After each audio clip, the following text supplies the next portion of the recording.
They say when you wear Black Power Media gear, you can accomplish anything. You play any and every position. Coaching, to kicking, to receiving, to running and juking. And oh my goodness, let's see that again in slow motion. Get off me.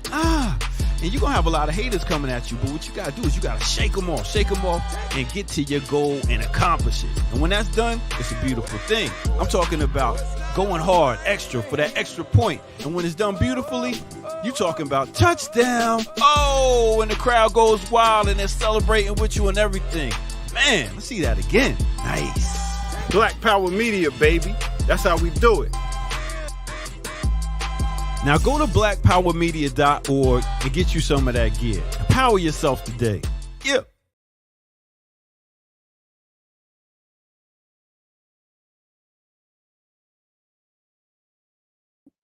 All right. Peace, y'all. Peace, everybody.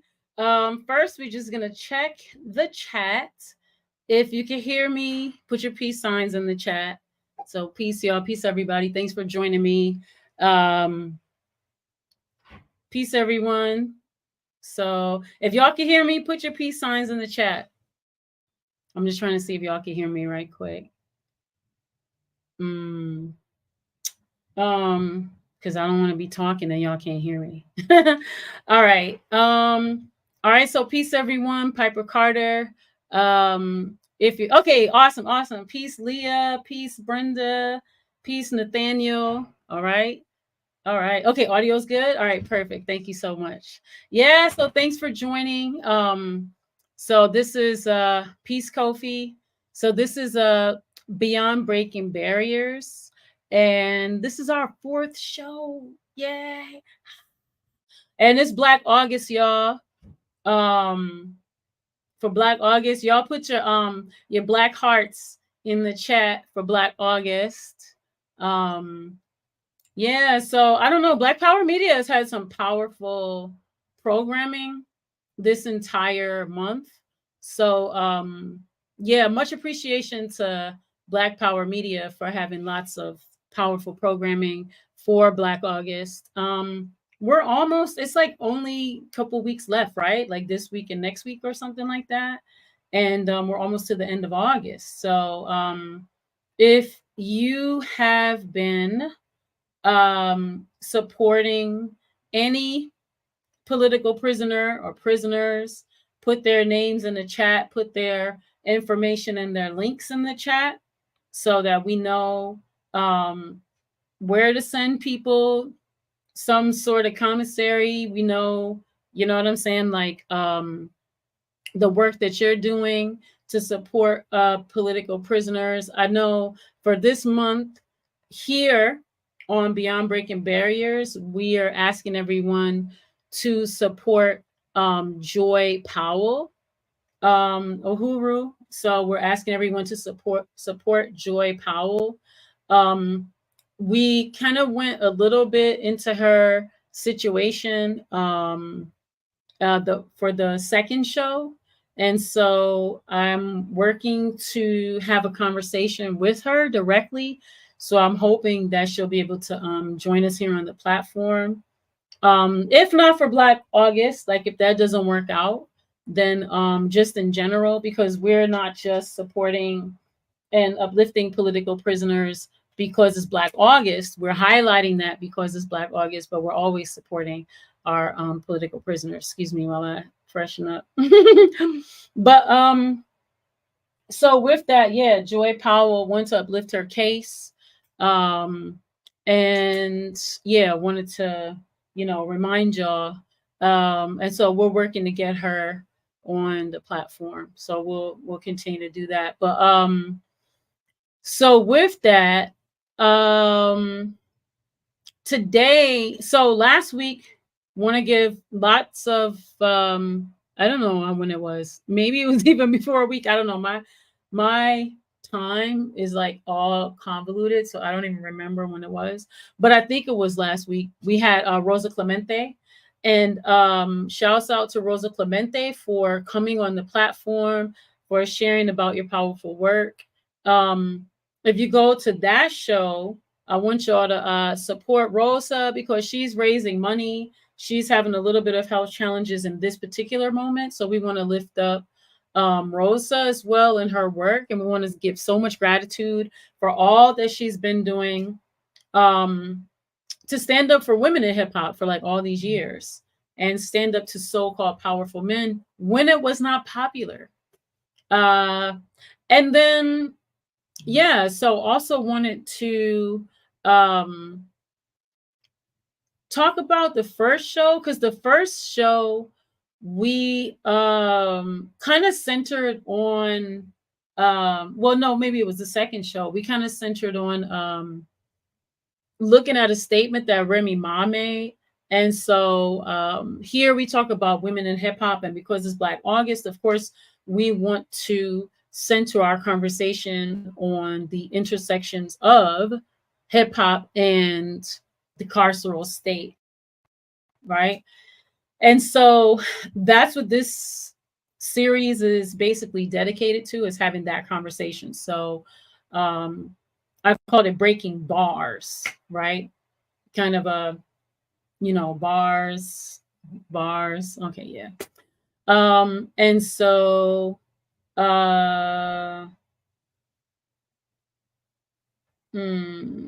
I'm not sure. And it's not sure, Peter, who you're talking about. I don't even know if you're real. I think I might have to get you out of here. So yeah, we put you on a timeout. So with that, this particular show, this conversation that we're having today, is we want to center the conversation around women in hip hop and the carceral state for Black August. So with the Remy Ma, when the show, we were talking about Remy Ma's statement that she went, when Remy Ma got out of prison, she went on a media tour, you know, and with that, she shared her experience in speaking with other women and that are incarcerated, and also looking at and witnessing the conditions. And something she lifted up is how well, everyone is ignored, but how women are ignored. And she said it bothered her because she was thinking about how women are the caregivers in the community and how women are the nurturers in the community. And then you see these mothers and these sisters and these daughters who are locked up and then unsupported, right? Like they don't get visitors. They're not, nobody's checking on them. Nobody's writing them. Nobody's visiting them. You know, they're not getting mail, and they're, you know, all of the above. So I'm really hoping that yeah, so I was really looking today to kind of maybe dig into that like a little bit more. And so I pulled up just a couple of resources. So one of the things that I really want to share and I want to go through, and it's gonna be, you know, it's not, you know, I'm not playing any music today or anything like that, but something that I want to do, I want to present in this moment, and I might have to put my glasses on, but I'm going to share my screen, and I want to go here. And so I don't know if y'all know about Mariame Kaba. If y'all know about Mariame Kaba, can you put her name in the chat? So can y'all see what I see? If you can see, please put in the chat that you can see. Yes, I'm sharing my screen. Okay, boom. And I'm gonna put my glasses on so that I can actually read what's going on here. So one of the resources that I wanted to share is this. Where did I go? Whoops, y'all. Is I want to share this resource that Mariame Kaba created, and it's basically a curriculum of abolition. You know what I mean? I'm kind of scrolling so you can see how dense the resources, right? But yeah, it's basically a curriculum and it's a resource. And I wanted, you know, if you look up Mariame Kaba, right? It's an open curriculum that she has. I'm scrolling through it really quickly so that you can kind of see it. And I want to stop sharing for like half a second to kind of talk a little bit more. So the reason that I wanted to share that curriculum, you read the right, read our book, We Do This So We Free Us, right? And so the reason that I really want to concentrate on this curriculum today is because a lot of times with the at least for me, and y'all let me know if this is y'all experience, when you're having conversations with people about abolishing the carceral state, dismantling you know, systems of oppression, abolish police, abolition in general, I think what is difficult for people is to imagine a world without punishment and a world without prisons and a world in which we do things differently. The first thing that people think of is, okay, well, what do we do with people? And I think part of that, opinion alert, I think part of that thinking is like, what do we do with people? It comes from a sense of being our community being centered on punishment. Meaning, if this thing happens, how do we then participate in the punishment of this person so that they then can get, so that they can receive, right, like they're just due in this punishment. And I think that's why it's difficult for folks to actually think of, like, even imagining a world where we're not, you know, punishing people, where we're not, you know,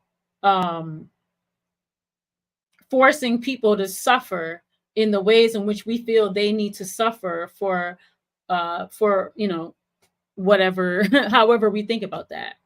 And so the curriculum, I really like the curriculum because what it does is it actually allows us to have exercises and thoughts and just different things to read and different things to do that, that help us actually rethink about society in general and the ways in which we create care, right, in our societies. And I think for me, at least, when we talk about abolition, I feel that at least what I'm talking about is about community care. How do we move from this system that is solely centered on punishment to how we actually rethink, like, the root cause? Like, what is the root cause, right? And it's because we need care in our communities. What are we missing?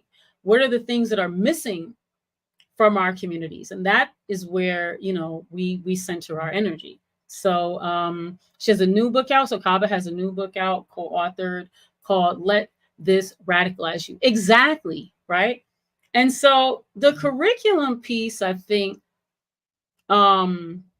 is like, you know, it's police, prison, and abolition. It's 101. So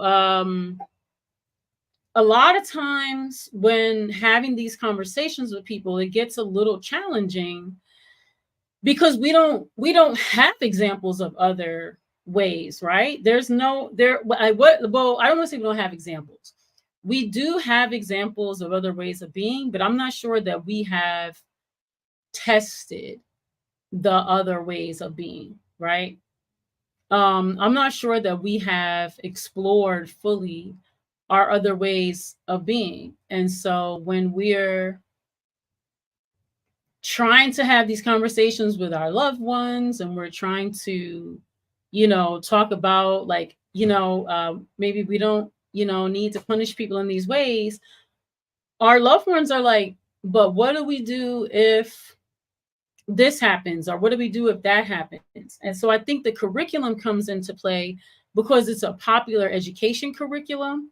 And it allows us to actually have a tool so that we can share this with our loved ones, so that not only are we the ones that are like, radicalizing everyone, but that others are able to see themselves in this vision where we have community care and we don't have prisons, right? And all the things. So yeah, let's continue in the chat. I love how y'all are reading Mariame Kaba already, right? So that's super cool. So yeah, I can like continue to read this like with y'all, but so I'll go here to share my screen again, and oops, not that. I want to go here to present. I'm going to share my screen again. And so I want to ask this question of us, and I want to have the chat maybe respond. So it says, how did we get our current system of policing in prisons? And this gives a little bit of an understanding from, some of these readings are some of these sources. And so there's a PDF here that says the prison industry, how it started, how it works, how it harms, from Worth Rises. There's Cruel and Unusual, the culture of punishment in America, Cruel and Unusual punishment in U.S. culture, American prisons, a history of good intentions, Slavery by Another Name, The Prison and the American Imagination, and The New Jim Crow. So this here basically says the history of prisons and policing in the U.S. is layered and illuminating, is a layered and illuminating one in terms of understanding how we've arrived at the current moment. An extremely abridged version of this history is that prisons as both literal buildings and the cultural concept was brought to us by the Puritans who colonized the Northeast. They used prisons as a punishment for members of their own community who didn't adhere strictly enough to their exacting religious lifestyle in order to make an example of them in service of a harsh moral code, and to imprison local indigenous people who they were in conflict with. Prisons weren't originally married to a police force. Police forces as we know them today grew out of an ad hoc militia and mercenaries formed to hunt fugitive enslaved Africans and capture them for reward money, and to enforce the state's slave codes. Just based on this oversimplification, we can see that the roots of the carceral system in the US are inextricable from Christian theocracy, colonization, and slavery. We can also see that community safety or protection are not part of the blueprint. Later reforms to the prison system, often by well-intentioned white groups like the Quakers, occasionally made some improvements, but also brought deeply harmful aspects into the prison system. Solitary confinement, for instance, was a reform thought to give prisoners time to reflect in penitent prayer and rehabilitate themselves spiritually. Okay, I'm gonna stop sharing right there for a second. I'm gonna go back and check the chat for a minute.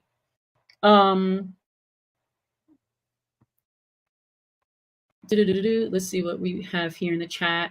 And thanks for everyone for adding on to the chat.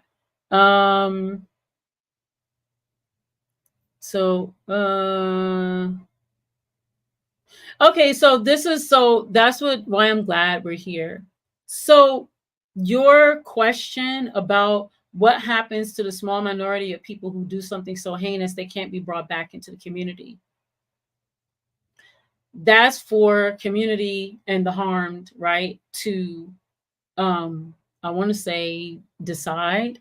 So at least in my training, and I'll say I have like training in the Kingian nonviolent framework of conflict resolution. But that's just one framework. There are many. So It says the Quakers have a brand that needs to be addressed. Yeah, the Quakers often, I was not a Girl Scout, but I went to Girl Scout camp for many years. And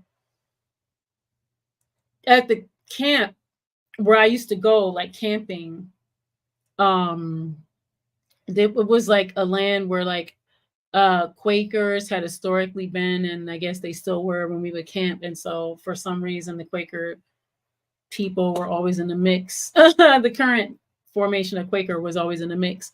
That's what made me think of that. But yeah, the Quaker brand is really that's what we got to get Dr. Ball to do a whole deep dive. That would be him and Diallo do a deep dive on Quakers. That would be a really good Patreon. But okay, yes. So the curriculum is Mariame Kaba. I mean, you can just simply Google the curriculum. You said please not Diallo. But you can Google like Mariame Kaba abolitionist curriculum is she is readily available. And one reason that I want to bring it here to the women in hip hop conversation is because her and No Name did a whole series together about her curriculum. So if y'all know No Name, who is a MC, a hip hop MC, and she also has a whole book club, and she does great work. She's a poet, and she her book club is, I think they're have chapters, and she visits, and she has different books that they read, every so often. And so she actually has an entire, I guess it's kind of like a mixtape series that she did with Mariame Kaba.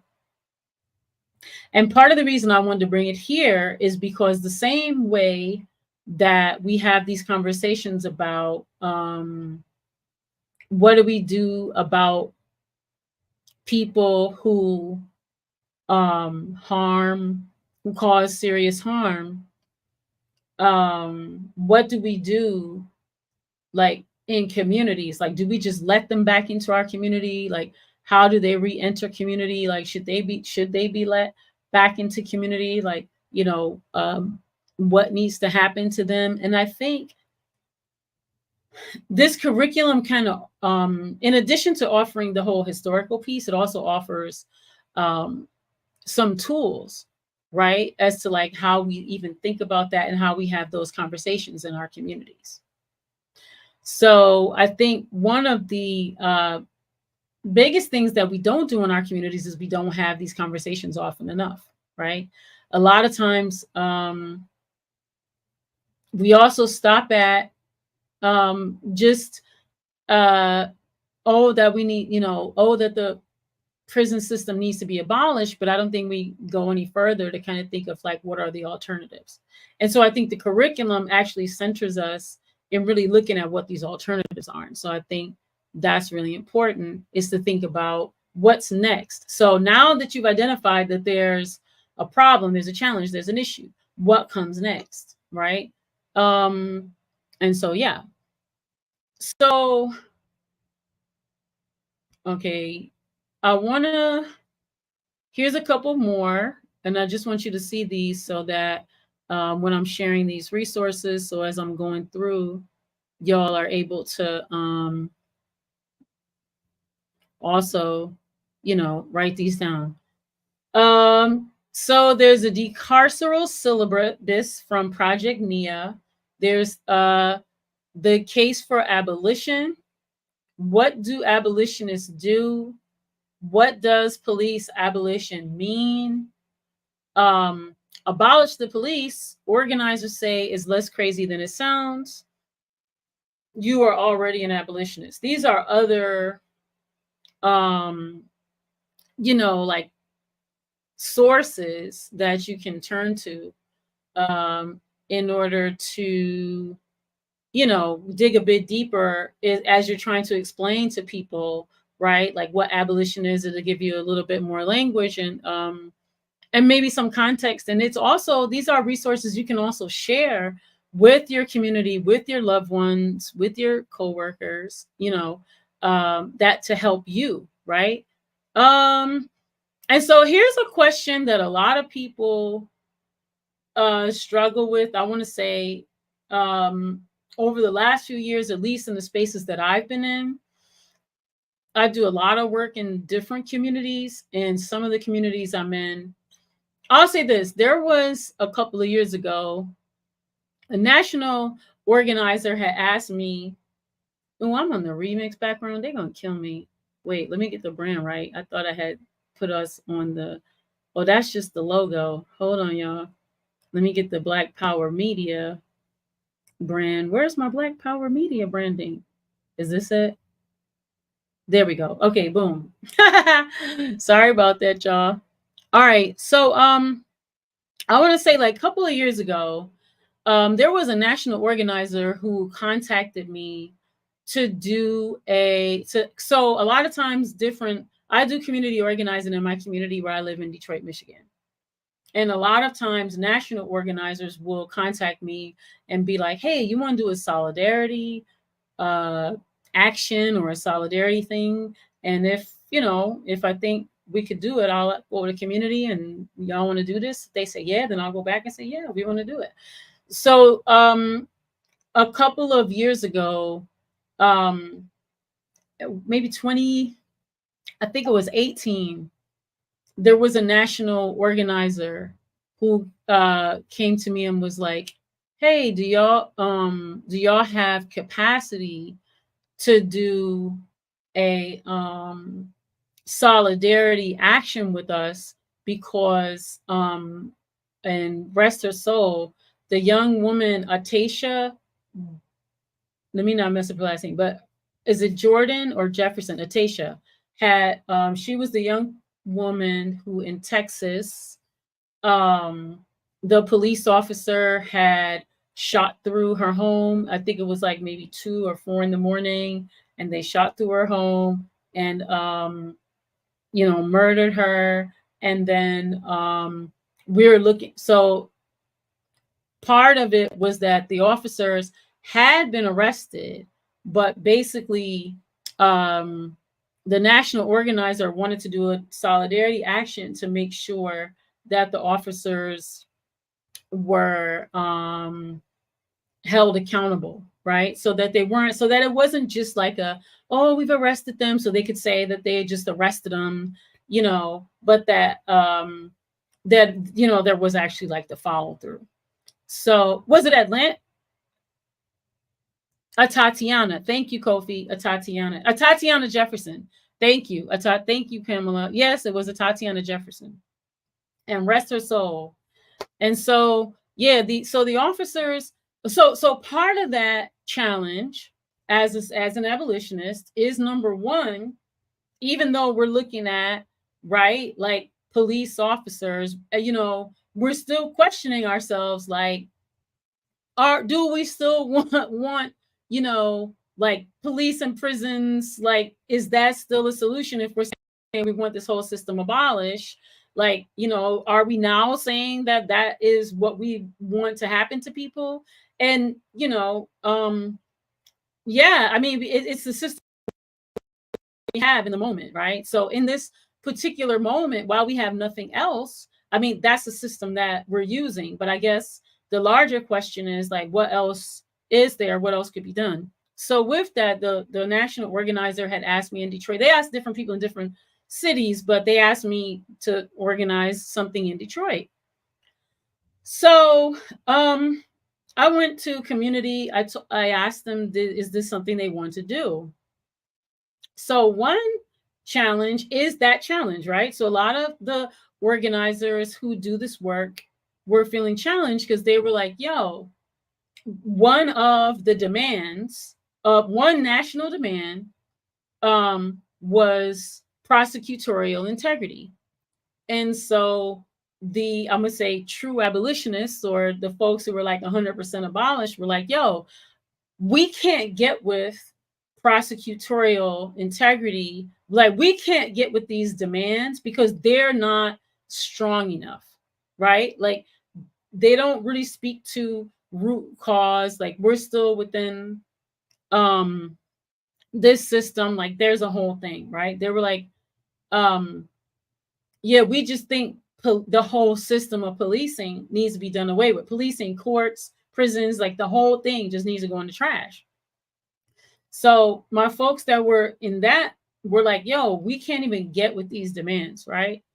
My folks who were a little bit more, I'm gonna say like on the reformist side of life, were like, yo, this is the system that we have. So while we're in this system, do we just let the police get away with murdering our sister? And then because we don't believe in because we're going to say that we're true abolitionists and don't believe that the system should exist, that we don't even want to see her you know, for lack of a better way to put it, we don't want to see them held accountable for this, right?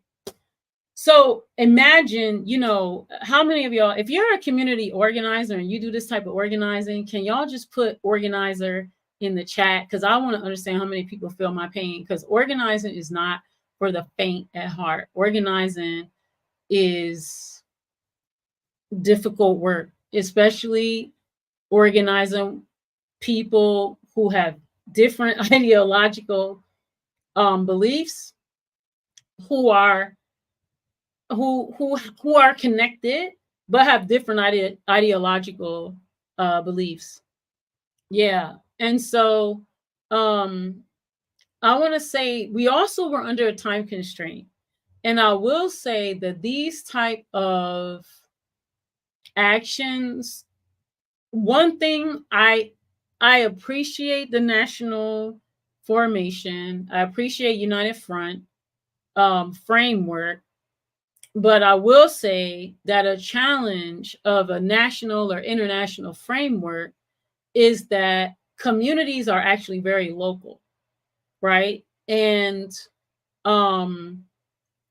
trying to unite something like that is so difficult, especially an issue around police, prisons, and abolition, because again, some people are going to look at it like, okay, we got to bang on these courts. We got to bang on these police. Like, you know, some people look at it like that. And some people look at it like, nah, we got to do away with the whole thing. Like, just get rid of it. And the reformers say, well, what do we do in the meantime? And the abolitionists are like, well, we dream and we create something different, right? So to finish my story, what I did end up doing, even though I would consider myself more on the abolitionist side of life, I am in my heart more of an organizer, which means I'm a little bit more of a diplomat, which means I really wanted us to stand with the national organizer, because I did want to stand as a part of the nation to show that we stand with a Tatiana Jefferson's family in getting these officers to be held accountable, and that we do want to take the system down, but that we also want to show, you know, the power. So with that, I'm gonna be honest with y'all, I did concede a little bit. Like, I did do the best I could to help us hold all the way to the values, but I did have to come a little bit more. So it wasn't really my personal beliefs in a sense. I don't think I betrayed myself though, because I feel like I stayed true to myself, which I feel as an organizer is true to the people. And so with that, I will say I'm still conflicted about it, and I still don't have the answer. And so initially we had 10 demands. And if y'all know anything about anything, 10 demands is tough if you're actually trying to get your demands met. I mean, if you approach it from like, well, we'll put forth 10 demands, and we might get 3, that's a thing. But for me personally, I kind of weigh it. Like, sometimes you put forth the 10 demands and you think you might get 5, you might get 8, 5, 3. But sometimes you put forth just your demands. And because message wise, you don't want people to get lost in like all the 10, and you just want to put forth your 3 so that it's a super sharp, clear message, so that messaging wise, you just get those 3 demands across. So that's what we went for the national attention, that Detroit had 3 demands. That's where the tensions came in, though, because you can imagine with a group like that, trying to narrow us down to our 3 demands is where it was really difficult to get the people. So with that, we ended up going for, again, some demands that I don't necessarily agree with. Like, I shouldn't say I don't agree with. I'm going to say I don't agree with the system of policing. I don't agree with the system of courts and prisons. That's what I don't agree with. What I compromised on is the demands. And so we did have a bit more reformist, a lot more reformist demands. That, right now, Detroit, although, we do have Black police officers, one demand was that police officers have to live in a city. That came from, one of the organizations, the Coalition Against Police Brutality, the Detroit chapter of the Coalition Against Police Brutality. Also, too, that police officers have to have training, and the training was outlined, a very specific training, and for prosecutorial integrity. So prosecutorial integrity, the reason we align with that, when I say we, I'm talking about Detroit community that was doing this action that agreed to come together, is because Detroit has a prosecutor, and although she's a Black woman, has been a progenitor of all the things, the oppressive systems. And for us, what's kind of challenging is because in Detroit, because we're a majority Black city, and we have a lot of like Black faces in so-called leadership, it's very difficult when we're talking about like, the system of white supremacy, capitalism, patriarchy, for people to understand what we're talking about, because we're saying that, and then we're talking about this prosecutor who happens to be from the hood, a Black woman who happens to be from the hood. And so it's very difficult for people to see this person. And when we talk about systems of oppression, it's difficult for folks to actually see that this person is actually a face of the system and is acting out the system, right? And what was even more difficult is because some years ago, a whole nother piece of work that I'm a part of was doing, so Detroit had initially had 16,000 rape kits that had gone untested, and they didn't have enough money, they say, to test the kits. And so as a part of some other work that we were doing with Women in Hip Hop, we were a part of a larger group of folks here that had done some events for Denim Day, which is during Sexual Assault Awareness Month. And so in April, and we had gotten a petition to get the rape kits, to have them test the rape kits, right, to get them down. And it was going back to like the 70s. So all these different cases of people had been either, had been unsolved. So some people were acquitted of things. Some people, found out they did some things. And so anyway, that whole can of worms. And finally we got that down to like 11,000. And then finally we got it down to like 4,000. And now I think it's pretty up to date. But I'm saying all that to say that the prosecutor, Kim Worthy, was the one who actually helped us when we got the petitions done. She was the one who actually helped us like get all that work done. And so that's why it looks weird to people when they're saying, well, now y'all want to bang on Kim Worthy because she helped y'all with those rape kits. But my thing is, that's a part of her job. That's what she's supposed to do. They should have been tested, those rape kits. I don't understand why, you know, they weren't tested as far back as like the 70s. Like, that's not a feat. That's nothing that should actually like be that, you know, like oh, you know, I don't want to say celebrated. Like, I'm happy that they did it, but we shouldn't be like thinking like, oh, she did like a big thing to get those tested, because they should have been testing them, right? Okay, so with that, that's where people were, that's why so-called regular people were feeling like, but why y'all banging on Kim Worthy, because she helped y'all do this and that. And it's like, yeah, but she also, for another comrade of mine who hopefully I can get on this show at some time, Sawatu, hello. So one of my little homies, Sawatu Salamara, I don't know if y'all had paid attention for some years ago. She had been arrested for the stand your ground. So Michigan has the stand your ground law. Her baby at the time was in the car with her mother. There was a woman who threatened the mother and the baby, like I guess threatened to run them over. So Watu went outside with a pistol, shot it in the air, and no, she didn't shoot it. She showed it. That's what it was. She didn't even shoot it. She brought it out, and because she brandished it, the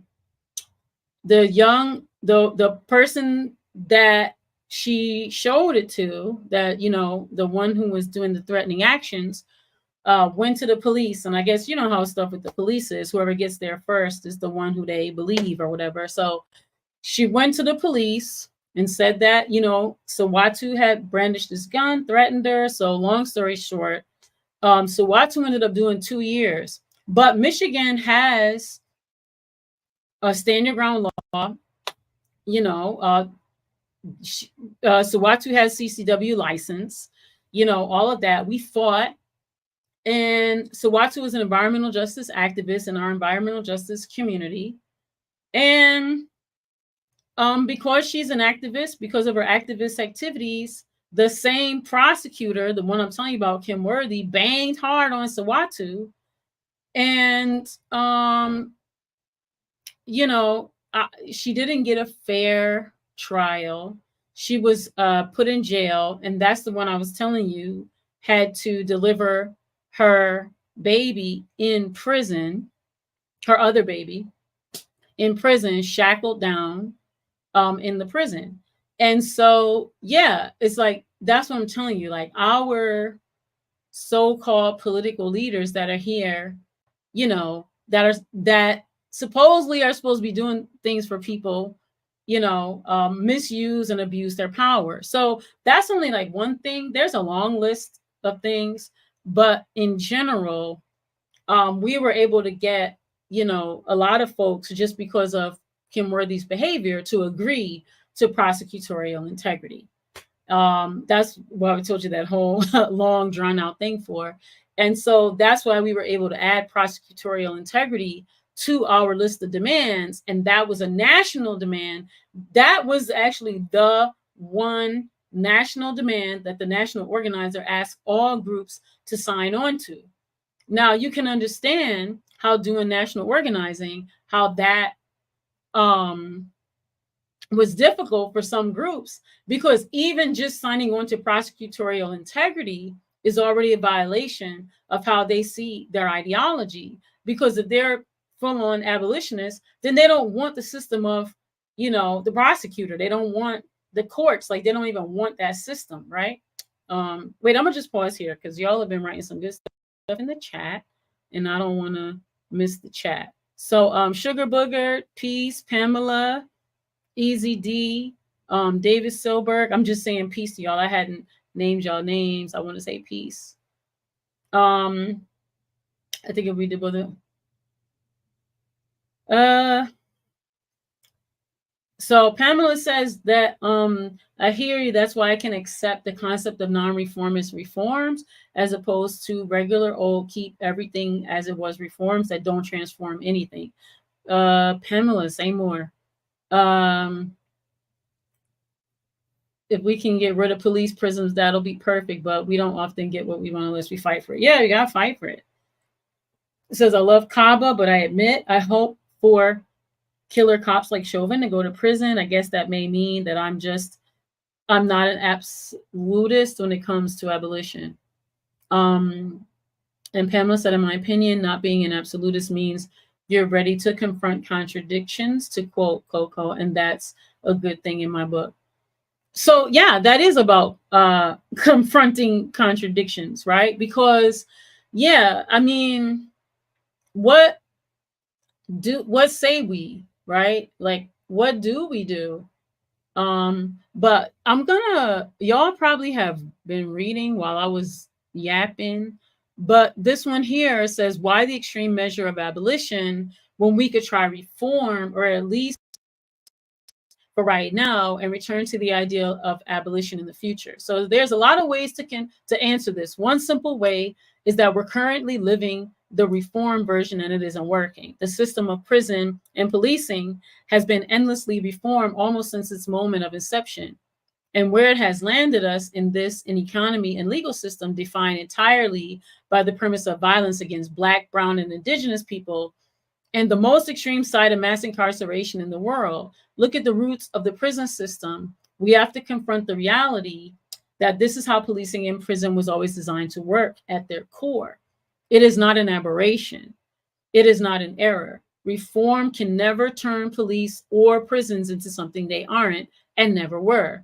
Another way of looking at this is that what we invest in is what survives and grows. When you do the work of rebuilding, reforming, changing, or addressing a relationship or a friendship or an organization, it's because you want to ensure its future health and success through your work, in the same way that you water a plant.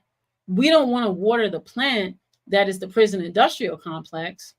Past reforms have strengthened the prison industrial complex both ideologically and materially. The push for body cameras for Ferguson meant police departments received millions and millions of dollars to buy new equipment. As the Critical Resistance Abolition Toolkit explains, there are also reforms that in the end make the long-term goal of getting rid of the PI, prison industrial complex, is impossible. For example, in response to the terrible conditions that most prisoners across the city live in, abolitionists might focus on strategies that first look at how we can let people out of these cages instead of ones that just build better cages. Building new cells in prisons helps to extend the life of the prison industrial complex as a system. This goes directly against a long-term abolitionist goal of eliminating the system. It also gives us one more prison to close down in the end. One example that comes to mind is the protective confinement that many trans, queer, and gender non-conforming prisoners are placed into if they're deemed to be at risk from violence in the general prison population. In reality, this is just solitary confinement, a reform for safety that leads to trans and queer incarcerated people being subject to further harm. A great illustration of this is Critical Resistance's infographic on reformist versus abolitionist thinking. I'd also like to read Mariame Kaba on police reforms you should always oppose. So we'll click that. So it says one book that discusses the failures of reform in much more detail is The End of Policing.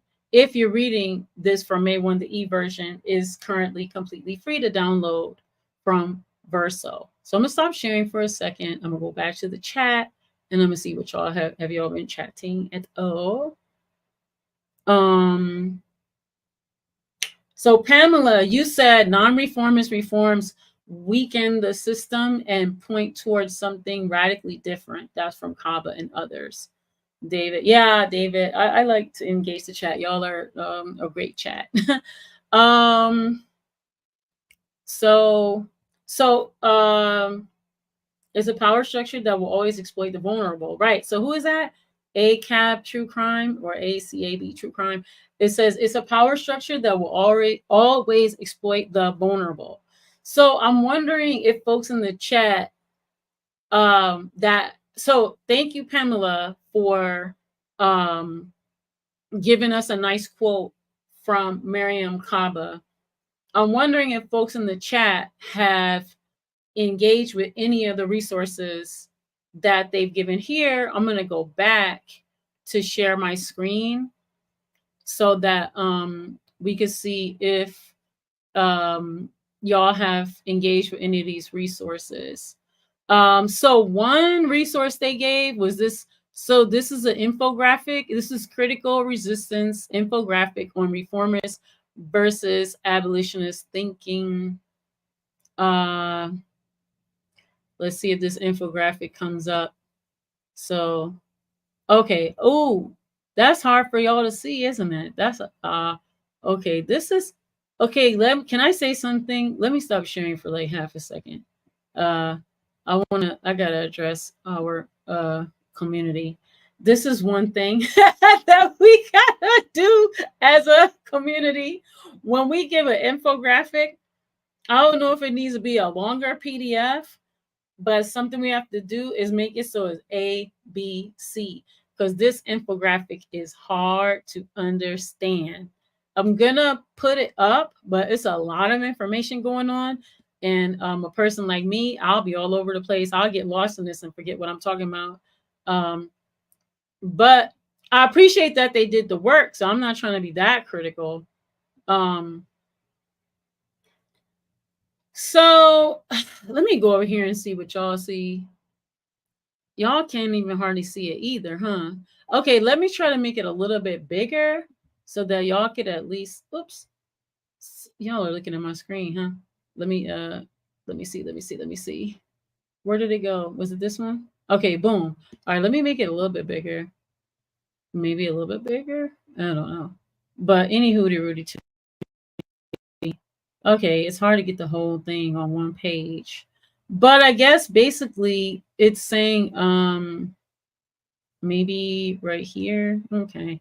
So it says reforms versus abolitionist steps in policing. So they have like red and then they have green. So this is red, right? And then green. Okay, boom. So we go back over to the red. So we go over here where it says like does this, and this does like body cameras, community policing, more training, civilian review oversight boards, jail killer cops, prosecute police who have done terrible things. So so do body cameras, and then the top here says reduce funding to police, challenge the notion that police increase safety, reduce tools, tactics, technology police have at their disposal, reduce the scale of policing. So with body cameras, does it reduce funding to police? It says it increases. Equipping police officers with body cameras will require more money going toward police budgets.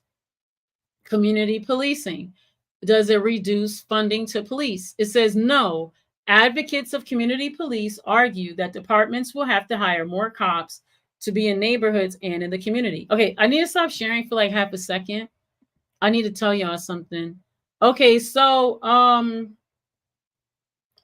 man, community policing. So can y'all type in the chat if your community has recently devoted some sort of fund to support community policing, and put what city you're in and how much money, if you know how much money, towards community policing, just so we can see.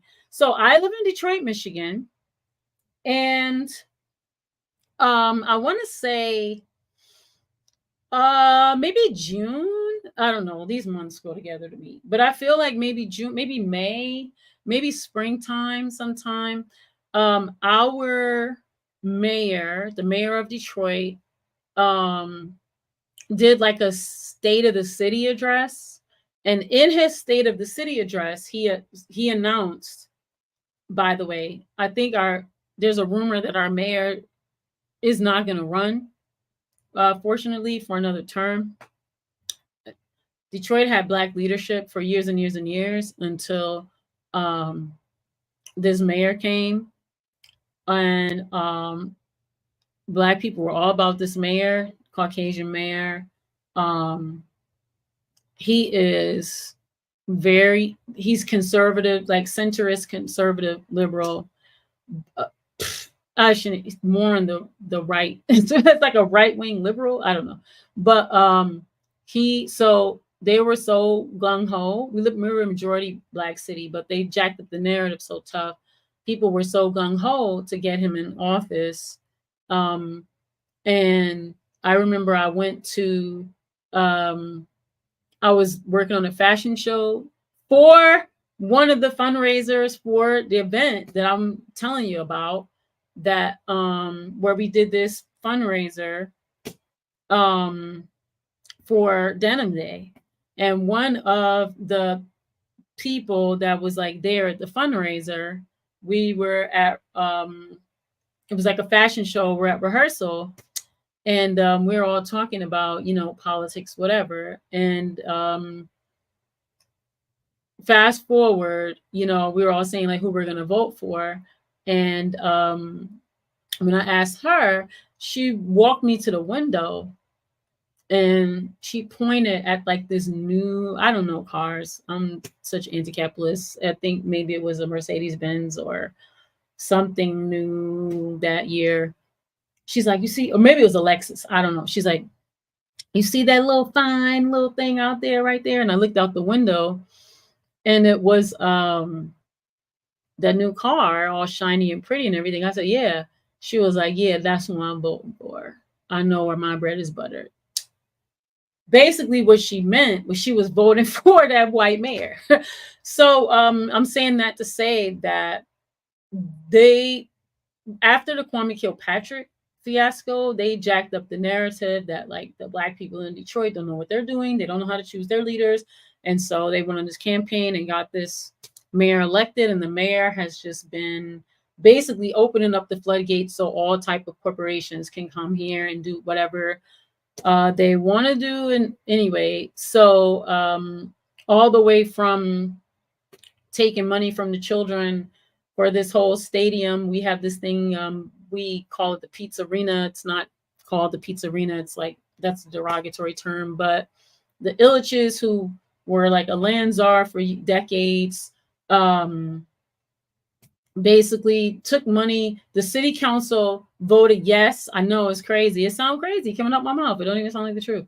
But the city council maneuvered a way to make it so that he could swindle the like 1/3 of the children's school budget to build this private stadium that, you know, is where the Pistons play and they have all types of events and all that, and they don't pay any taxes, right? And so they got tax incentives and they're not paying taxes. How they say they convince people that this is benefiting the city. I don't know what benefit that they're getting. They took the kids' school money when the kids' schools are already underfunded. Yeah, y'all saw the stories about that there was black mold in the buildings, and all the things that we don't have. They can't pay teachers. They don't have books, you know, all the things. And they said, oh, you know what?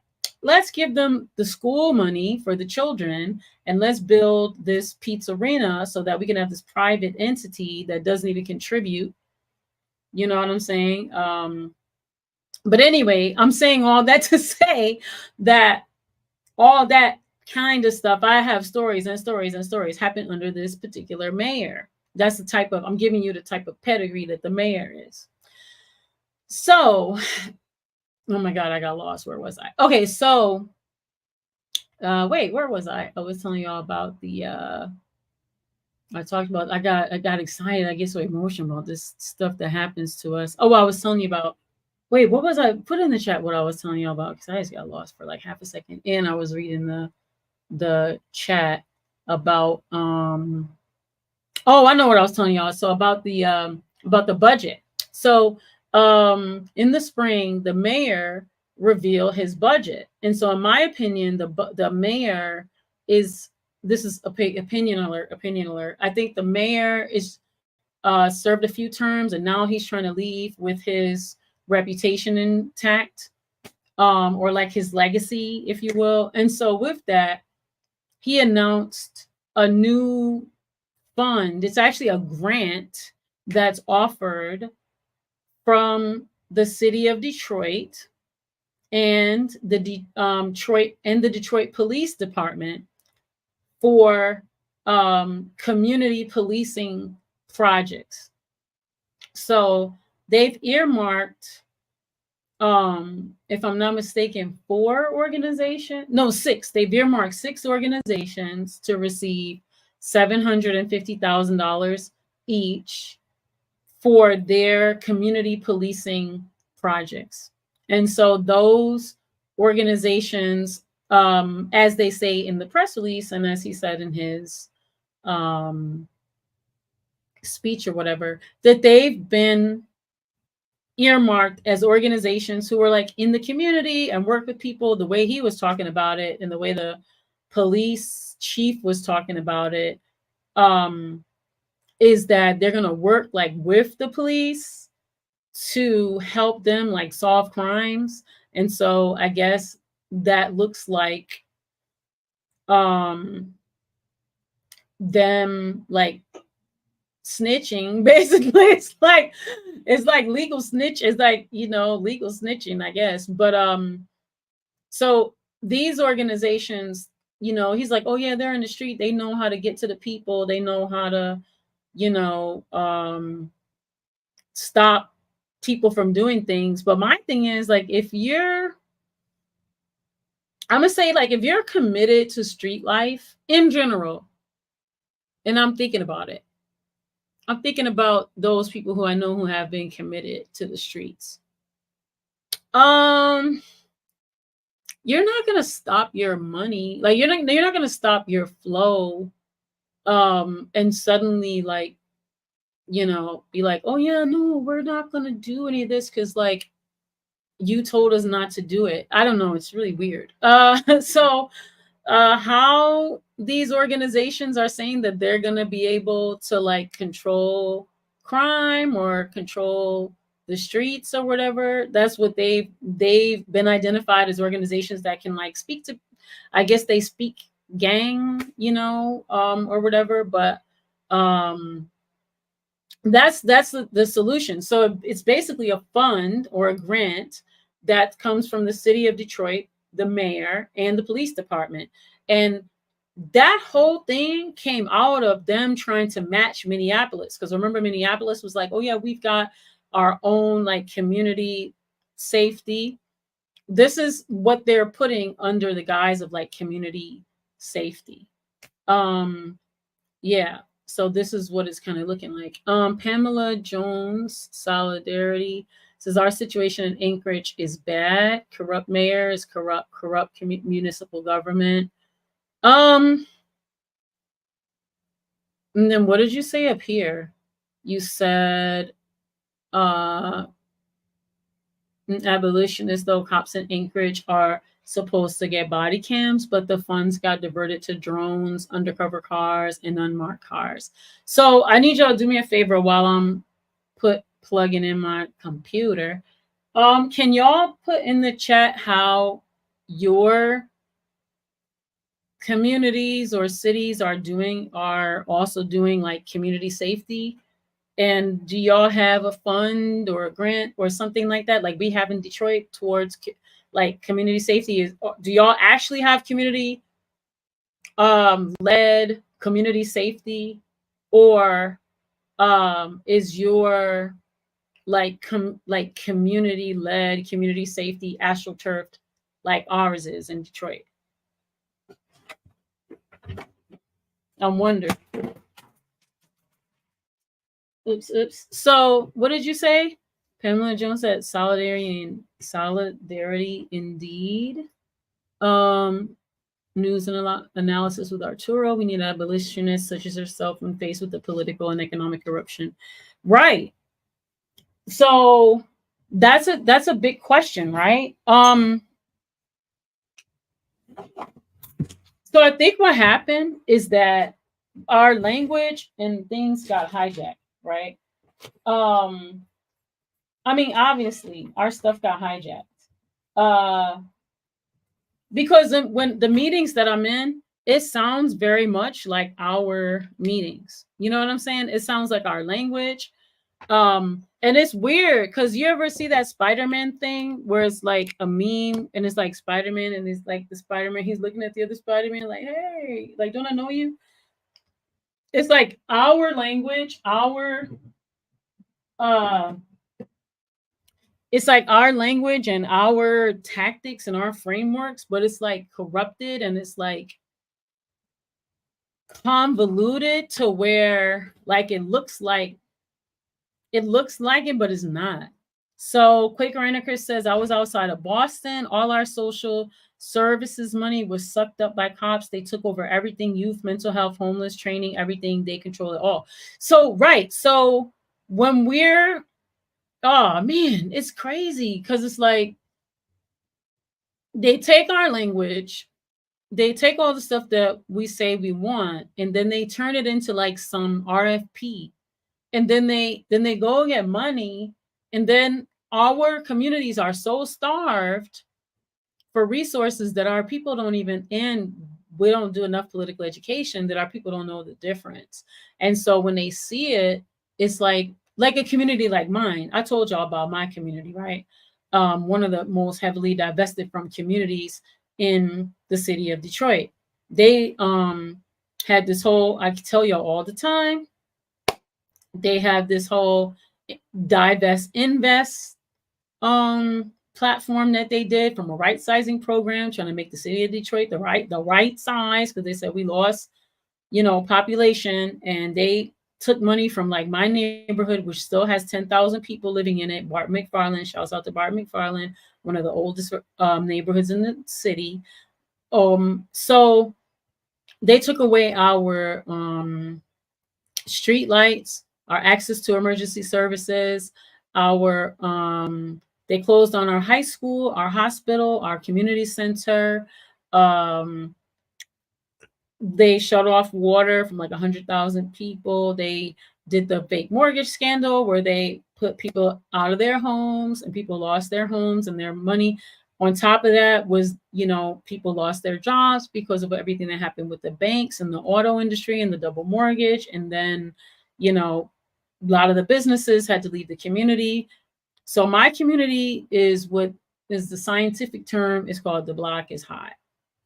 And so with that, we also had a elected official who had been in the seat for a few terms, doing super corruption. He was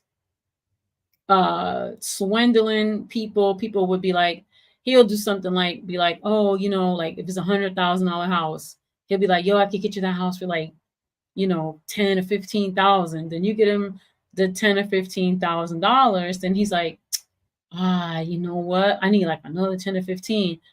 He would do that. Then people got sick of it, told on him. Long story short, too many of those. And he got too greedy. And then he, got indicted. I don't know if he went to prison yet or what. But long story short, he wasn't doing what he was supposed to do in the seat. And so my neighborhood has something like a 1% voter turnout. So he wasn't even representing our community because the majority of our community wasn't even voting.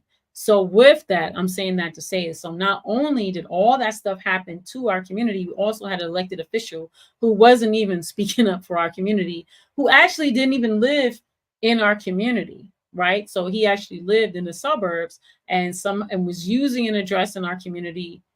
It's a mess, honey. And he was Caucasian. And our whole neighborhood is Black and Arab.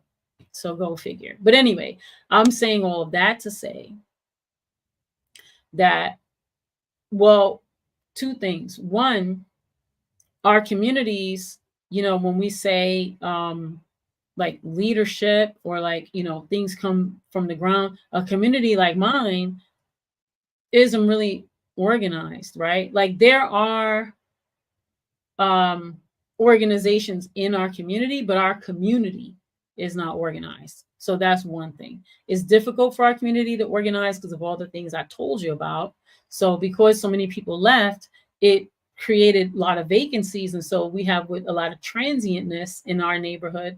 So there's a lot of people who might be living there for a little bit, but they're renting. So they might only be there for a minute. So they don't really consider themselves a part of the community. So that's a thing, right? Because they don't want to really get involved because they're like, I'm going to be here too long. I don't care. Right. And then a lot of the people who live there, are like, I'm tired. You know what I'm saying? They don't have all this stuff happen to them. They're like, look, I'm just here. I don't want to get involved in all that stuff. That's like too much for me to think about. Like, I don't care. And so I'm just thinking a few things, but one thing that's coming to mind is how do we also make it easier for people to participate? And how do we evangelize more people to participate? I think political education is a huge part of it. Wait, what did you say? Oh, peace, Matthews from Ipsy. Okay, peace to Ypsilanti. Yeah, peace, Lisa. Solidarity to you. What did you say? Quick Reniker says, anarchists and radical activists start something, liberals flood it and take over, or make a big funded copy. They turn it over or lose control to cops, prosecutors. It's the cycle. Right.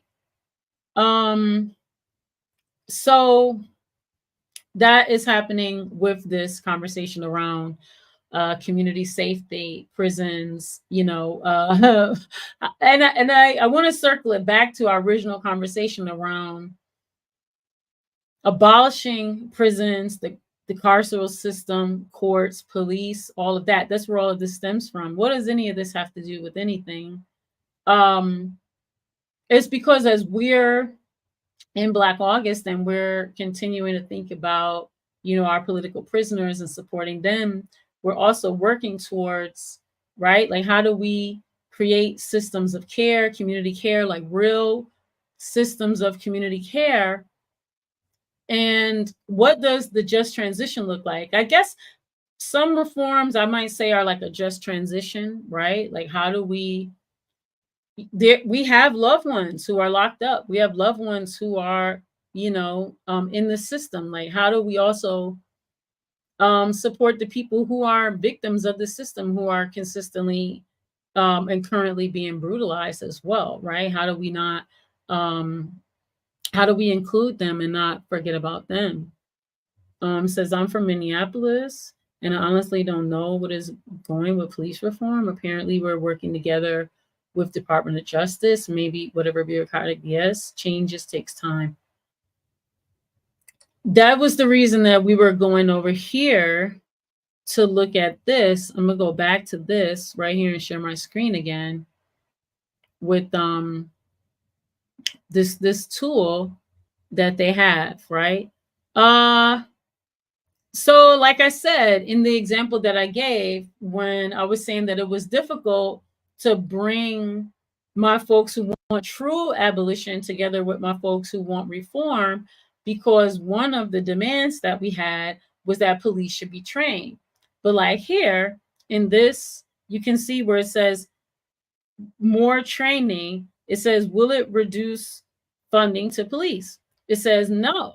More training will require more funding and resources going to police to develop and run trainings. Will it challenge the notion that police increase safety?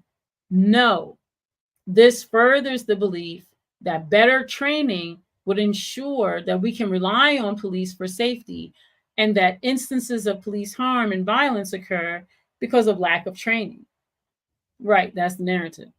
Will it reduce tools, tactics, technology police have at their disposal? No. It increases all of these. Will it reduce the scale of policing? No. This will increase the scope of policing given the type of training. For instance, some advocate for police to be trained on how to respond to mental health crisis, furthering the idea that police are the go-to for every kind of problem. I'm gonna stop sharing here for like half a second again. And I want to dig into that a little bit. So my neighbor that lives across from me, he has some emotional challenges, and his mother consistently calls the police. So on any given day, the police are being called to their home, chasing him up and down the street. Yeah. And so I constantly, I hate to say I live in fear, because I really do want to be more optimistic than that. But I'm constantly worried, I'm gonna be honest with you, that he's gonna get hurt, because you know, yeah, I just hope that I hope that he doesn't get hurt. That's what I want to say, because his mother keeps calling the police on him, and because of his emotional state, he's often in a very heightened and excited state, which can escalate things sometimes.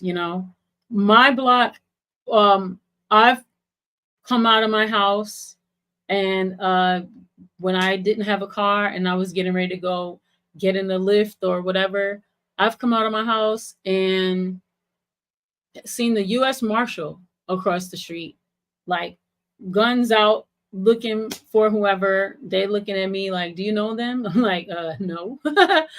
Leave out, you know what I'm saying? I've been at home, and police have been like looking for someone, and they come in my backyard with guns out, like actively looking for someone just with their guns out. Just the other day, like they was looking for somebody. They go down the street, they got my whole street blocked off. Leaving out with my husband to go do our morning run, and we see like all these cops. They got the street blocked off and everything. I think it's like about like 6 a.m, and we're like, whoa, what's going on? They're like, oh, we're doing a routine warrant. I'm like, really?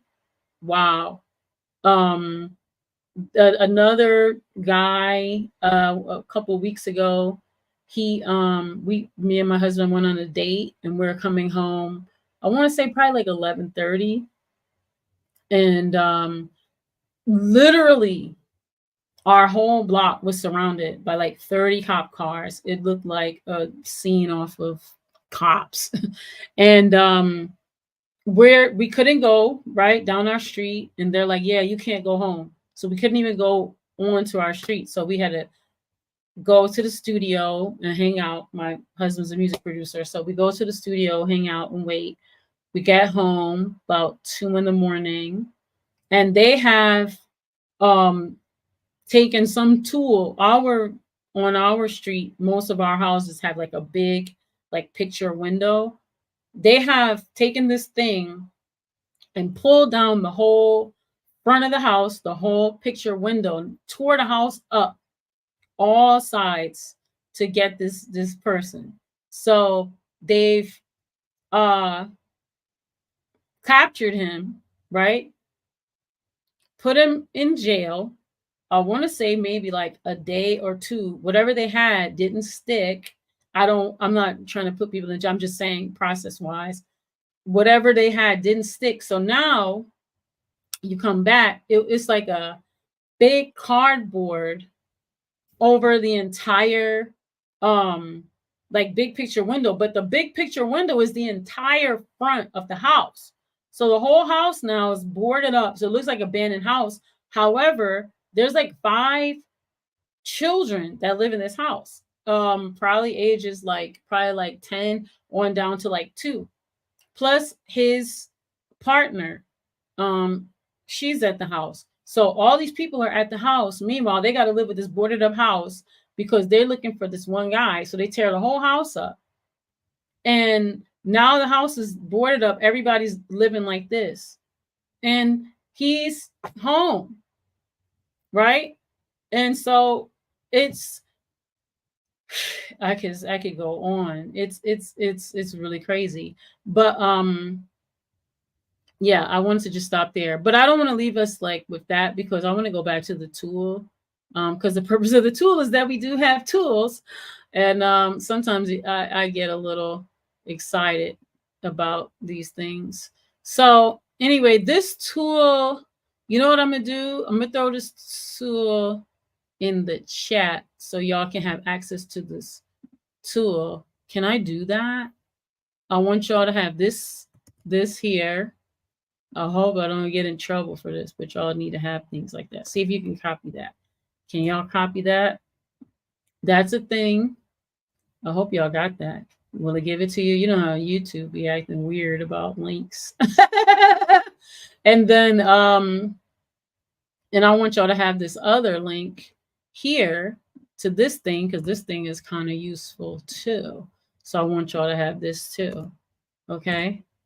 All right. So with that, yeah, let's go here. So just for us to not leave y'all on such a somber note, let's go here and see some of these solutions that they were talking about. So what if we looked to, oh, how about this? What about this one? Withdraw participation in police militarization programs. Oh, wait. Oh, how about this one? Prioritize spending on community health, education, and affordable housing. So if we do that, it says, does that reduce funding to police? The simple answer is yes. If we decrease funding for policing, this will decrease its resources. We're talking about root cause here, right? We're looking at the root cause, right? Will it challenge the notion that police increase safety? And we want to say yes. Prioritizing funding resources also creates space to imagine, learn about, and make resources that actually create well-being. Does it reduce tools, tactics, technology police have at their disposal?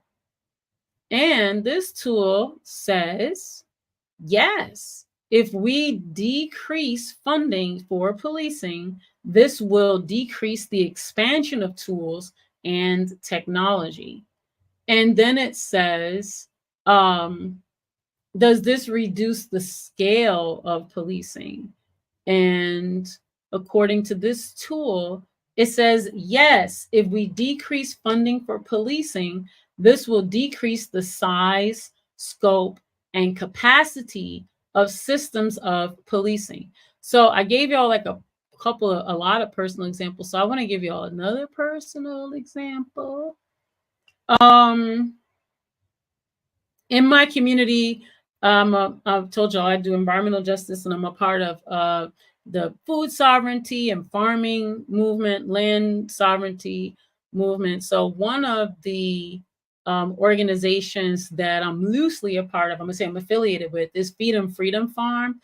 I used to live on Feed 'em Freedom Farm, but now I'm a supporter of Feed 'em Freedom Farm. But initiative that they started. So also in Detroit, we have something that's called the green light. If y'all have one of these green light or blue light programs in y'all city, put it in the chat and put what city y'all are from. Basically, in our city, the way it looks is that the police department collaborated with some private corporation to provide these cameras to businesses that quote unquote opted in. The thing is, though, that so the cameras are surveillance cameras that also have this green light. And so with the green light, it basically, the camera is like this kind of 360 kind of camera, and they tell the business that this is for your safety, right? So you put this camera with this light on your business, everyone sees the green light, everyone's going to leave your business alone. They're going to know that we're watching you, 24 hours. But what they don't tell people is that the camera actually surveils like the entire circumference. So it's also seeing people's houses, it's also seeing stuff up and down the block. So anybody within X amount of distance of this camera is being filmed. And if it like if you live across the street from the business, like they see everything at your house, whether you want to or not.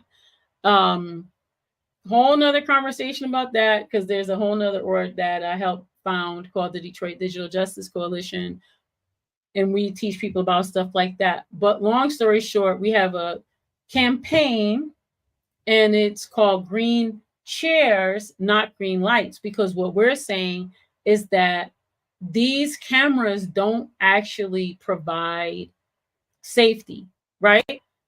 The police will tell the business, well, if you get this camera, it's going to keep you safe. But they also tell them, if you don't get the camera, we can't guarantee your safety, which is crazy, because supposedly all the people of y'all who believe in policing supposed to protect and serve, supposed to protect property, right? So supposedly that's what the police are supposedly supposed to do, be protecting these businesses. That's supposed to be their function. So the fact that they tell a local business that they're not even gonna so-called protect them unless they get this green light, they don't have they can't do nothing for them. They're not sure if they'll come. Craziness. That's extortion to me. But also too, it's not that they're actually going to do anything to keep them safe. All the camera does is film what happens to you. So if somebody comes to do something to you, it's not that you're safer because you have this camera. It's just on film. Now, maybe some people would argue, well, at least it's on film. I don't know, maybe if that's what you want. But what we're saying is not that the cameras keep you safer. It's that community keeps you safer, like actually building relationships with people and being in relationship with people is what keeps you safety. So the campaign is called Green Chairs, Not Green Lights. It goes with a whole nother part of sustainability where you teach people how to build, from wood, from scraps, from crates, from old crates, that you can get. And you learn how to build these benches made out of wood or chairs or whatever you need. And the idea that we promote, we paint them green, or you could not paint them green. And say hi, meet your neighbors, get to know people, check on people, see if people need things, have relationship. It's saying, get back on your porch, get back in your community, get back into, speaking to people and listening to people and being just in relationship with people, right? And that's what we're contending, is that we keep each other safer. The police don't keep us safer. We keep us safer. So that example kind of made me think of that. And then let's look at just one more, because it's like pretty much time to go. I want to just go to this thing really quickly. I threw the couple of links in the chat that I'm looking at so y'all can share these things, but y'all shared some also links as well. Let's go to, and this is one too, like with abolitionists that argue about the language of militarization of police. Like it's not that the militarization is the issue, it's that the police in and of itself is the issue. And so that's a whole nother thing, because some folks are really pushing, like, we need to demilitarize the police. Some folks are like, we just need to demilitarize, right? That would be me. And some folks are like, yo, the whole system altogether just needs to be thrown in the trash, right? Which I'm that too. So, but just to go back here, it says withdraw participation in police militarization programs, right? So, yes, so when we go to our little chart and we're saying, like, does this reduce funding to police? And so it says yes. This can increase community-based budgets, since we won't have to pay for cops, learning how to better make war on our communities. I like that explanation. It says, will this challenge the notion that police increase safety? And it says, yes, it challenges the notion that we need police to be trained for counterterrorism and other military style action and surveillance in the guise of increasing safety. Does it reduce tools, tactics, technology police have at their disposal? Yes. Weapons trainings and expos are used to scale up policing infrastructure and shape goals for the future, tools, tactics, and technology. And then does it reduce the scale of policing? And I want to say yes. This stops police from increasing their legitimacy, capacity, and skills as the blue line in order to expand their reach over our daily lives and community spaces. So I'm going to stop sharing right there. I've shared this link and the other link that are in the chat. So what did you say, Quaker Anarchist? I looked up Our Enemies in Blue by Christian Williams. First on Amazon, wasn't first on the list, but Book Publishers is the first. Who is that? Tracy Gordon says, thank you so much for all the great info. We speak on Remy Ma and other Emcees and experiences with the carceral system to them instead of maybe next week. Okay, so with the Remy Ma, I did speak on that, and that was a couple weeks ago. But before we go, yes, I definitely will speak on that. So basically, it's a little old now, the articles and things like that, but it's still relevant. So Remy Ma, when she got out, right, she was basically saying how her experience was that, while she was a celebrity and, she has a great partner in Papoose who was there by her side and supported her. And, she had all types of love and encouragement and support from fans and everything. She experienced witnessing women who didn't have support systems. They didn't have people who were in their corner, and that women, as the caregivers in society, or whose role has been assigned as, many women have had the assignment of being the caregiver in society. And so with that, she was saying how it was disheartening to see how a lot of these women would not have visitors, right? They wouldn't have people checking on them. There was nobody putting anything in their commissary. They had not seen their children in X amount of years. They hadn't seen their partner in X amount of years, their parents, and how, and not to say that only women experience this, right? Because this is one of our major challenges with our folks that are locked up, is that we say that all people who are incarcerated are political prisoners, right? Because the system of policing in prisons in a carceral state is political, right? That's what we say. And so what Remy Ma was doing to me was a little bit of, I will call it popular education and political education around her personal experience of being in that system, right? And something she noticed about women and how she feels that they, or she's experienced that they are often forgotten, right? And so I want to center on that this month. We're going to continue throughout the show to center on that, but this month I want to kind of highlight that a little bit because it's something that I think maybe many times we don't necessarily think about in the forefront of our minds. Maybe we know it, maybe we, forget about it because it's easy to forget if it's not your, if you're not living that.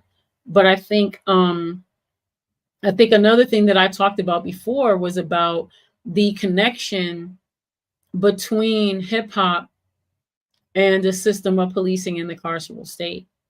I think in a lot of the music that men speak about it a lot, but I don't know if so much music speaks about it with women. And I think I was saying that the project that No Name did, I think it's kind of like a mixtape that she did with Mariame Kaba and her she has a abolitionist curriculum. That was kind of what we were reading from, was the abolitionist curriculum, and it's to help us understand abolition a lot better, right? So that we can fight against it, so we can dismantle it. And it's in a popular education form. It's different readings, it's different, and I've put in the chat, and it's different, resources, so that as we're working to dismantle the system, we're also have resources to be able to share with our communities so that they can have resources to share with their people, right? Because we want to grow our movement. It says there's a lot of stigma against women who are incarcerated, right? There's a lot of stigma against people incarcerated, and definitely against women, right, who are incarcerated. A lot of stigma around police, prisons, carceral state, being incarcerated, locked up, all the things, is that the calls into question a person's morals, right? Like, is a person is amoral, or a person is not worthy, right, of respect or love or humanity, right? Like, these are the ideas that come to mind when I think of how not only does the system brutalize and dehumanize people, but then how people in society continue to perpetuate the ideology and the narratives. And I think part of the reason I want to bring that curriculum here is because as we work to dismantle the system, we will need tools like this, because it's not enough to just be at, I'm going to use an example, Thanksgiving dinner, arguing with your aunt or uncle such and such about people pulling their pants up or wearing skinny jeans or, all the things. I think, now that things like socialism or anarchy or communism or whatever are becoming more mainstream, although it's kind of annoying, I think what the positive part of it is that it does allow us to have these conversations more openly. And like for me, I grew up in a family, my uncle was a Black communist, rest his soul, and my mom's anti-capitalist. And I know, like, in the family that I grew up in, my family loves to debate, because one of my uncles is a straight up Republican, Black Republican. And you can imagine what our family Thanksgivings would be like with a, Black liberation communist and, Black Republican. And then, the centrist, working class Teamster Democrats are, and everybody loves to debate, debate. But I'm saying that to say that I wish I had this tool. I wish I had this tool growing up, You know what I'm saying? I think as we go in community, you know, my neighbors, when I knock on my neighbors' doors, like, you know, I've been knocking on my neighbors' doors. I started our block club. And so when I knock on my neighbors' doors, you know, my neighbor across the street, one of the elders, she's like, don't come over here with that girl. I love the police. I love the police. But her thing, and then when I go to community meetings, you know, what a lot of the elders, my neighborhood has a lot of elders, and it also has a lot of men who are returning citizens who have children and families. And when I'm in, and many of the elders are homeowners, they've been there for 30, 40, 50 years. And a lot of the men who are returning citizens have only been there for a short time, and many of them are renters. So not only is it like an owner versus renter, but it's, you know, the whole thing. And what a lot of the folks in the community say, elders, homeowners, whatever, what they say is that they don't feel safe in community, and because of all the things that we know, the breakdown of the family, the breakdown of community, and all the things, they don't have what they from their perspective, what they say, and I'm paraphrasing, but what I'm hearing them explain is that they don't have the support that they need to deal with the challenges that they're experiencing. And so let's say in a meeting of 20, at least 15 of them have said that they've experienced some harm caused to them by a person that was probably under the age of 21 with a gun, right? And so for them, they're now traumatized. And so when, like, my one elder neighbor was like, girl, when I see a group of young people hanging out, I'll call the police. I just explained to y'all all the things that they defunded from my neighborhood, right? A community center and a high school is one of them. Well, guess what? My neighborhood also happens to be the largest district in the city, and it also happens to have the highest number of teenagers in the city. So with that means that also too, by them destroying the schools, it means that the ways in which, like, I'm 50, so I'm a Gen Xer. So the ways in which that I'm gonna say, like, my generation back in my day, the way we grew up was we had communities because we went to school in close proximity to one another. We lived close to one another. There was a community center that we went to, and we knew each other because it was like this proximity thing. For generations and generations, young people have not grown up like in the neighborhood. So they don't positively identify with their physical surroundings. Like, their community might be like their online community that they talk to on Instagram or TikTok. It might be the kids they go to school with. And now, because they've destroyed, you know, public school system, and there's so much, like, quote unquote school choice, the young people go to different schools in different neighborhoods. So they don't identify with people that they live around, right? They go to school with kids someplace else. The community centers closed, so they don't have people in the neighborhood that they go do things at the community center with. If they're participating in some sort of activities, then it's something that they pay for, because a lot of that stuff has been privatized. And so their parents paying X amount of hundreds of dollars for football and, you know, dance or soccer or music lessons or, you know, whatever they're involved in, right? And the young people who do live in the neighborhood, who do positively identify with their physical surroundings, would be in what I would describe as a community organization, but other people might describe as a gang. And so with that, I guess there is a certain level of political education that's going on. There's also a lot of brutalization that's going on. There's a lot of there's a lack of connection to the community, in the sense of, like, this is my home, like in the sense of what you would think a home is, that's worthy of protection, that's right. And it's more like, well, this is a space where, right, like I get money and I bang, right? And because of all the ways in which my neighborhood's been defunded, the way that they're set up in my neighborhood, it's like one block is one so-called community organization, and the next block is another one, the next block's another one. So it becomes a very heightened area for activity, because from one block to the next block to the next block is a whole different community organization, right? And so with that, the elders and things don't feel safe to walk the neighborhood, because they've named that when they have tried to walk the neighborhood, they've been attacked.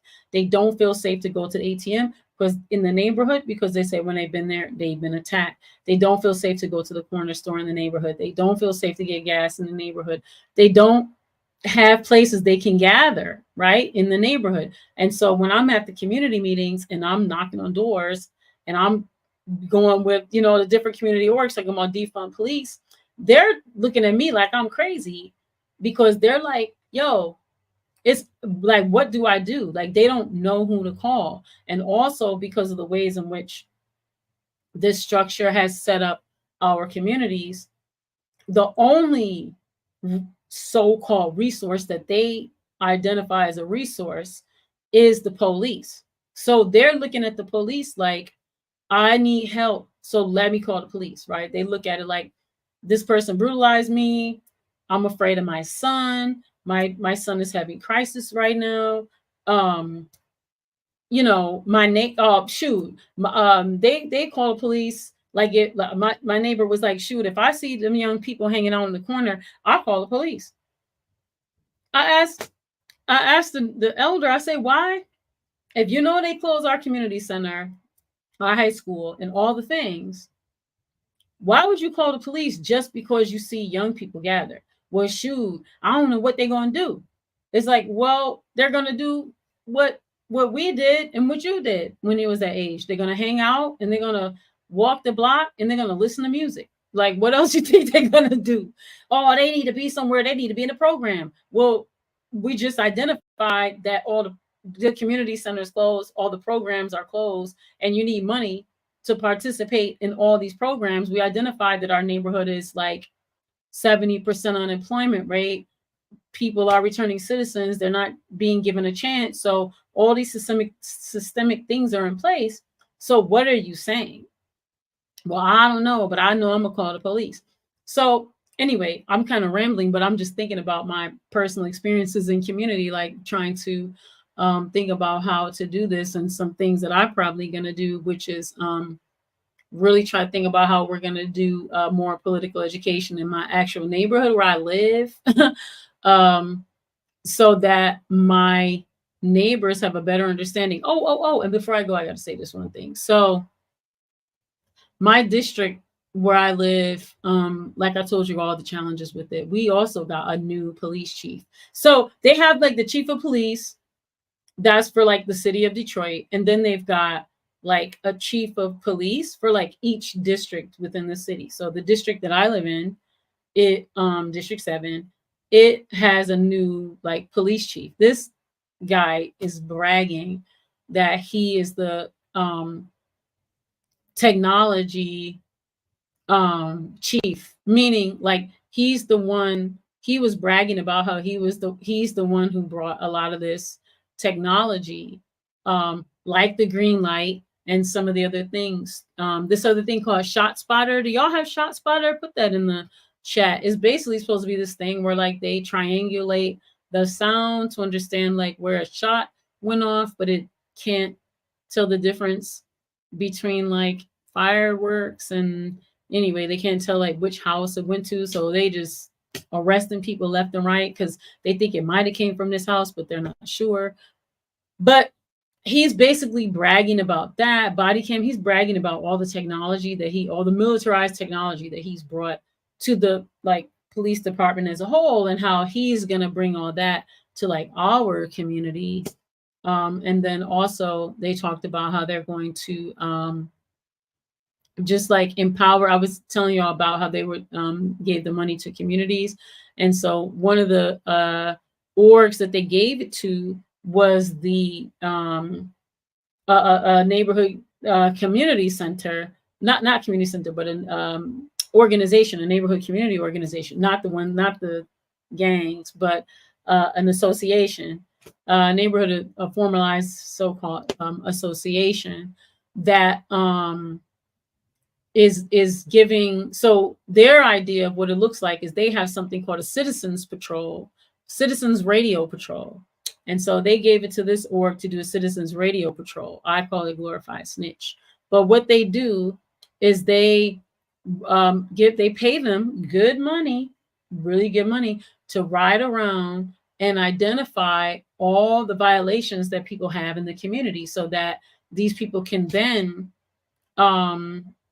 add fines and things like to the taxes on their home. So like if you park your car on the grass, I think it's like a $5,000 fine if you park your car in the grass, and your gutters and all this other stuff. And then they just ride around and look for things to report on people. So that's one of the ways in which they have equipped people in my neighborhood. And if you think of a neighborhood like my neighborhood, like I said, is one of the most under-resourced communities, which also means that we have a very high unemployment rate. And so people need money. Let me just say that. And so it's very exploitive. Wait, let me go here. I haven't even looked at this chat in like a half a second. Right. It says there's a lot of judgment towards women when they become incarcerated. It says what type of mother are they? Right. It says appreciate you share the links with friends, recent college grads who took classes with incarcerated students. It's saying with your generation. It says your millennial. It says control all elder centers and make them hate teens. That might be true, because these elders, they act like they hate the kids. I'm like, Lord. So you said iPhones came out when you were in high school. Car-centric cities and defunding neighborhoods of destroyed neighborhoods. Yep. Yeah. Portland has microphones in the traffic lights to triangulate gunshots. Not very reliable, according to recent news reports. It's not reliable, right? It's like, you know how sound goes. I mean, anyway. But I wanted to share some of those resources, and I wanted to, just kind of have that conversation. I know it wasn't necessarily so centered on women in hip hop, but I guess for me, we can go deeper into that probably next week, but I did want to name that No Name has a whole project with Mariame Kaba. And it's a mixtape, and it's the abolitionist curriculum. And for me, this is how I feel hip hop artists can show up in their Nina Simone, in their full Nina Simone selves. Like, I think when we talk about women in hip hop, we center too much on like the ways in which, like I said, we want to police women's bodies and lyrics and things. And although I am a Gen Xer, and of course I do align with a lot of the critiques, just because I am aware of, like, what I feel hip hop, where it should be. I'll say that I feel like that's a place where I want to see us lean into more. I want to see more projects discuss and identify ways to dismantle the systems of oppression, dismantle the carceral state, dismantle our thinking around police and prisons, dismantle our thinking around punishment, dismantle our thinking, like our relationship, or dismantle the identity within capitalism, right? I want to see us have more projects like that, like, you know what I'm saying? So I want us to like push our artists to bring us more hits, if you will, hits against the system. You know what I'm saying? That's the type of hits I want to see. Some songs about that, some music videos about that, dance performances about that.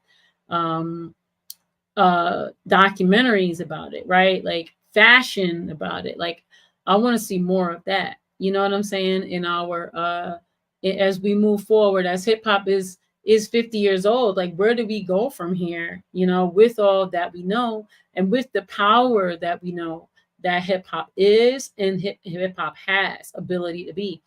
How do we push it so that we're rapping about shot spotter, so more people are understanding, right, like that impact, so more people rap about the green light, more people are rapping about, you know, the ways in which women don't benefit, you know, from this system. You know what I'm saying? And I think I'm gonna end right about here with Natasha's comment. She said, in Chicago, ShotSpotter has been terrible. It's a reflection of the terrible apparatus around policing, capitalism, and neoliberalism. They changed names to sound thinning since our mayoral election. Yeah, they're gonna change the language, like I said, so that more people are like, they are not aware of even what they're talking about, right? So that you know, you might either like not hear the word, so you think it's a gone, or they change the word so you don't even know that that's the thing. But yeah, good thing that we're staying vigilant, right? People like you, Natasha, to bring us information so we know. But I want to thank y'all for sticking with me, because I went to almost 2 hours. I didn't mean to go that long, but I got excited because I started talking about my community, which gets me so heated because there's so much going on where I live. You said you got a true crime in since we have shot spotters in Minneapolis and they're messed up. A data breach actually showed a shady partnership with the Minneapolis school district. Oh, well, thank you, Pamela. I just want to thank y'all for listening. I'm going to continue to do this series around hip hop and abolition and hip hop in the carceral state. I promise next time I'll do a little bit more digging. I do have a lot of resources here that I didn't even utilize around rappers that have been caught up in the system. Something I'm working to bring y'all is, you know, I won't tell you because I'll just surprise y'all, but I'm working to bring y'all something. I'm working to bring y'all something special, but I don't want to jinx it by naming it. So I'm going to just ask y'all for some good vibrations that I could bring it to you, but it's something authentic that I think y'all will appreciate. And with that, I want to remind us that we want to free Joy Powell, right? I put all of her info in before. Free Joy Powell. You know, if you go to the second episode, we talked about Joy Powell and also Remy Ma. So yeah, free Joy Powell. We got to get her out. So it's Black August, y'all. Let's remember our political prisoners. Let's remember our women that are incarcerated. And let's remember that we really want to work to dismantle the system, the carceral state, police, prisons, the courts, the bail system, and the whole thing. That's really what we're working towards. And so what do we do as we work to dismantle the system? That's our work, to think about that. And as we come here on Beyond Breaking Barriers, you know, we're thinking about women in hip hop. And a part of thinking about women in hip hop is thinking about the women who are still locked up. So in addition to our thoughts and prayers, we also want to write them. We want to put some money on their commissary. We want to lift up their stories. And we want us to let them know that we care about them and they're not forgotten. So let's free Joy Powell, y'all. And right here every Monday, 8 p.m. on Black Power Media. Let your friends know. Tell a friend to tell a friend. Also, on the Black Power Media, we're working to build up the Patreon. So y'all go to the Black Power Media Patreon. It's in the description. You know, join the Patreon. There's a lot of great shows on this network, as y'all know. I thank y'all for joining me. Again, I thank y'all for welcoming me here to have this conversation. I appreciate you, appreciate everyone in the chat. Like, share, and subscribe. Peace to you. All right. Peace, Natasha. So I want to see y'all next week, 8 o'clock, right here on Black Power Media, Beyond Breaking Barriers. All right. Peace.